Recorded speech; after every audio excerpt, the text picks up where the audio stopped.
In diesem Video reparieren wir eine Warmwasserleitung, die ein Loch hat.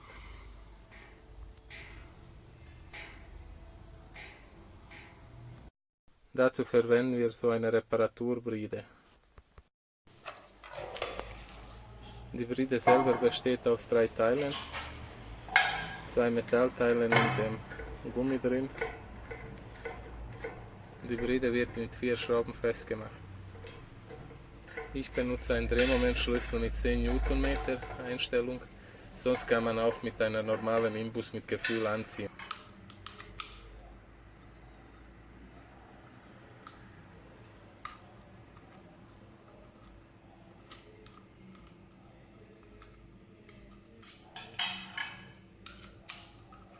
Ich bereite schon mal alles unten vor, weil das Rohr ist in der Zwischendecke oben.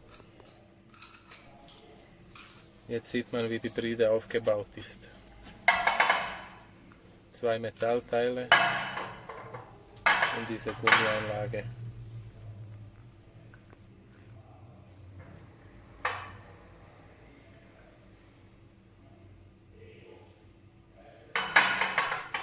Mein Drehmomentschlüssel habe ich schon auf 10 Newtonmeter eingestellt.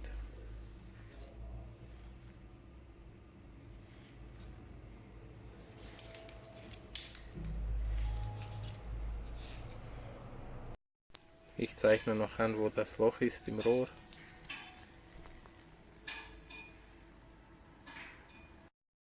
Ich messe noch die Gummidichtung. Dann zeichne ich das noch auf dem Rohr. Dann weiß ich genau, von wo bis wo die Bride sein muss.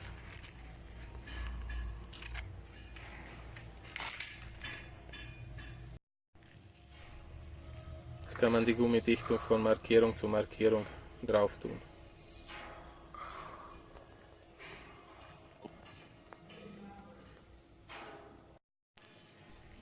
Danach die 2 Metallteile und dann noch die Schrauben.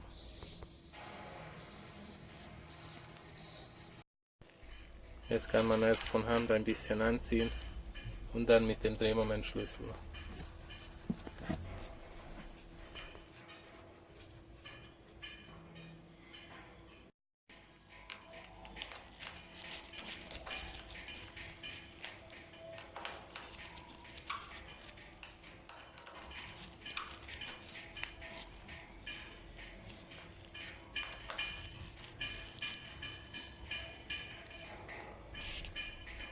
Die Schrauben sollte man, wenn möglich, gleichmäßig anziehen.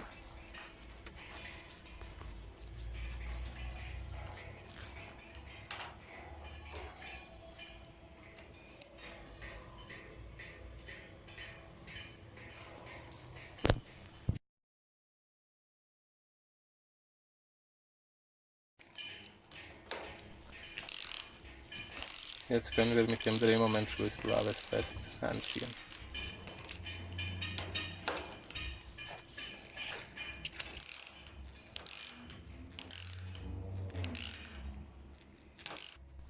Wenn man einen Klick hört, ist die Kraft erreicht, sollte man nicht mehr nachziehen.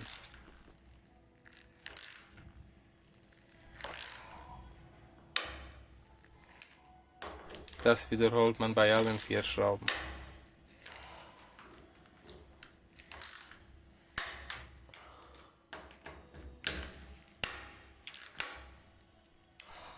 Jetzt sollte schon eigentlich alles dicht sein.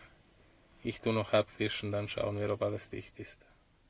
So, jetzt sieht man, es ist alles dicht. Es tropft nicht mehr. Wenn euch das Video gefallen hat, bitte einen Daumen nach oben und ihr könnt euch auch gratis abonnieren.